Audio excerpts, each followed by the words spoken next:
Dam పునరాభివృద్ధి మరియు అభివృద్ధి కార్యక్రమం డ్రిప్ దేశవ్యాప్తంగా డ్యాం భద్రతను మరియు కార్యనిర్వహణ సామర్థ్యాన్ని మెరుగుపరచడం లక్ష్యంగా ఆంధ్రప్రదేశ్కు ఫేజ్ 2 మరియు 3లో 777 కోట్ల రూపాయలు కేటాయించబడింది.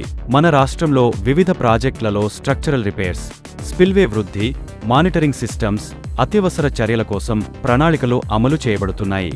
పోలవరం ప్రాజెక్ట్ గోదావరి నదిపై బహుపయోగ డ్యాం, సాగు, త్రాగునీరు, విద్యుత్ ఉత్పత్తికి సహాయం.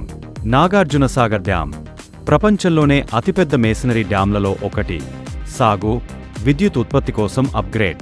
శ్రీశైలం డ్యాం కృష్ణా నదిపై సాగు, విద్యుత్, వరద నియంత్రణ. ప్రకాశం బ్యారేజీ కృష్ణా నది ప్రవాహ నియంత్రణ, డెల్టా సాగు. ధవళేశ్వరం బ్యారేజీ గోదావరి సాగు, నీటి నిర్వహణ.